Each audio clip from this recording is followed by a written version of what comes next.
बरं, क्वेश्चन 5 बघा रे, प्रश्न पुस्तकात बघा.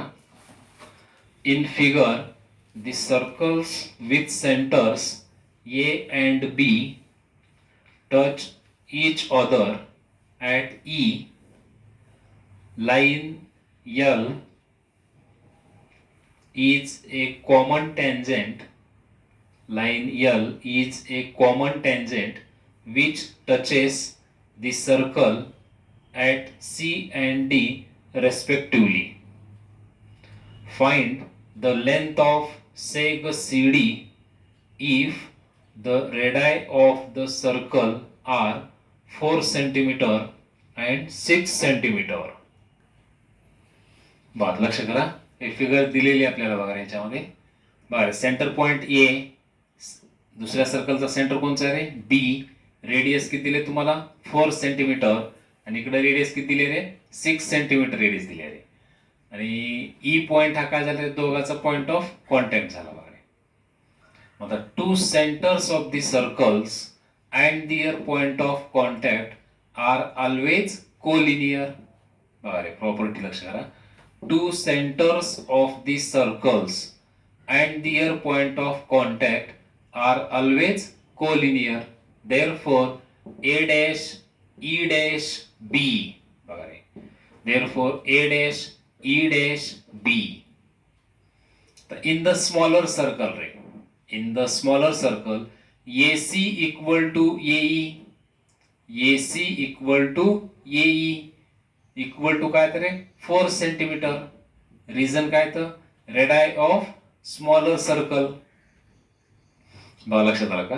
AC equal to AE equal to 4 centimetre radii of smaller circle and BD equal to BE. BD equal to BE equal to 6 centimetre. बघा रे, BD equal to BE equal to 6 centimetre. याचं reason काय तर radii of larger circle. Radii of larger circle. आता AB distance काढून घ्या रे आता मग, कारण A dash E dash B हे तर पॉइंट्स कसे आहेत रे? कोलिनियर आहेत बघा रे. मग AB equal to AE plus BE. AB equal to AE plus BE. मग AE डिस्टन्स किती आहे रे? 4. BE distance 6. म्हणजे AB इक्वल टू किती आलं रे? 10 centimetre. Sorry, AB equal to किती आलं रे? 10 सेंटीमीटर बघा रे. आता CD काय याच्यामध्ये? टॅन्जेंट आहे रे. CD काय रे? टॅन्जेंट. AC काय ते रे? रेडियस.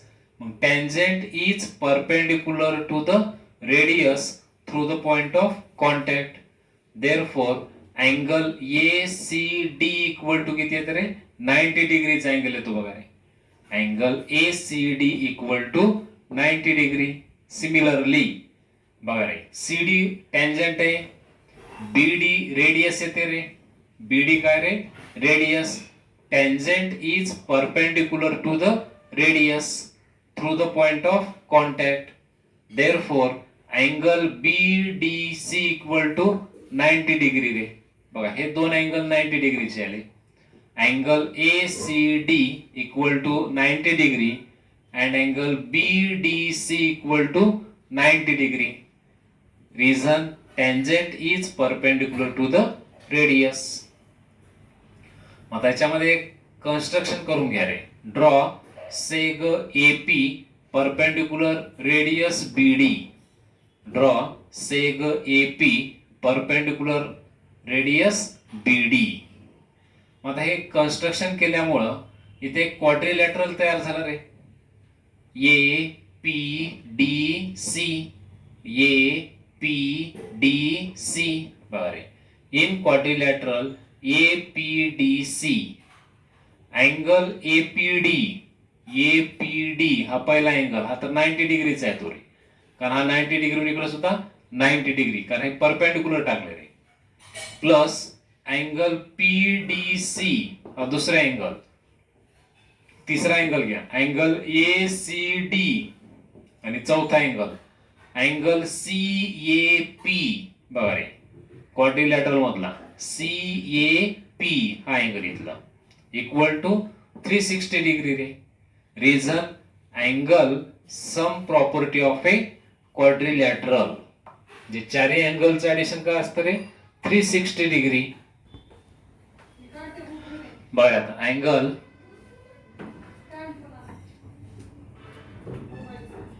बघा रे angle A P D angle कितीचा आहे रे 90 डिग्रीचा आहे बघा रे.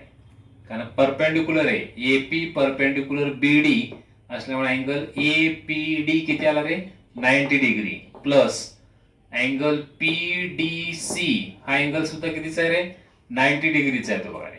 कारण tangent is perpendicular to the radius मग हा angle 90 degree plus angle A C D हा अँगल सुद्धा 90 डिग्रीचा आहे plus angle C A P हे आपल्याला इथं काढायचे बघा रे.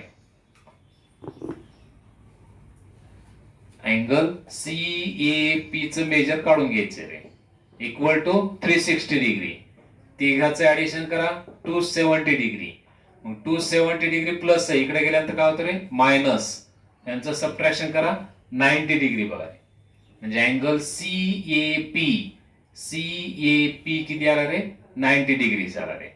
मग ह्या क्वाड्रिलॅटरल मध्ये प्रत्येक अँगल 90 डिग्रीचा आलाय बघा रे. Therefore quadrilateral A P D C is a rectangle. हा जो क्वाड्रिलॅटरल एपीसीडी आहे एपीडीसी आहे तो काय झाला रे रेक्टँगल. रेक्टँगलच्या अपोजिट साइड कशा असतात रे इक्वल. मग एसी ची अपोजिट साइड कोणची येते रे PD. Therefore AC equal to PD. AC equal to PD equal to काय येते रे 4 सेंटीमीटर. कारण एसी डिस्टन्स रेडियस माहिती आहे रे 4 सेंटीमीटर. पीडी सुद्धा किती झालं रे 4 सेंटीमीटर. कारण opposite sides of rectangle equal असतात रे. मग एसी 4 आहे तर पीडी सुद्धा 4 सेंटीमीटर. दुसरी जोडी बघा AP equal to CD. AP equal to CD बघा रे अपोजिट साइड्स ऑफ रेक्टँगल. याला नंबर 1 द्या रे कारण याचा उपयोग आपल्याला शेवटी होणार आहे. कारण सीडी लेंथ काढायची आहे. मग सीडी लेंथ आपल्याला एपी च्या आधारे काढता येते. आता आपल्याला हे स्मॉल डिस्टन्स पीबी काढून घ्यायचे रे. स्मॉल डिस्टन्स पीबी काढायचे. मग PB equal to B D minus PD रे. बघा इथे इक्वेशन काय तयार होतं PB small distance PB equal to B D minus PD.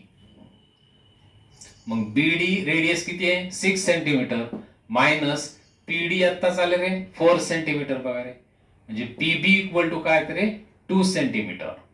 बघा लक्षात आलं का PB equal to BD minus PD. बघा फिगर मध्ये बघा PB equal to BD minus PD. मग व्हॅल्यू ठेवल्या रे म्हणजे पीबी इक्वल टू 2 सेंटीमीटर आलं रे. आता in right angled triangle APB in right angled triangle APB हा अँगल 90 डिग्रीचा आहे म्हणून हा राईट अँगल्ड ट्रायंगल झाला रे. मग हा जो अँगल APB आहे याची अपोजिट साइड काय म्हणतो आपण त्याला AB ला हायपोटेन्युस म्हणतो रे. पायथागोरस लागू करा AB square equal to AP square plus PB square ray.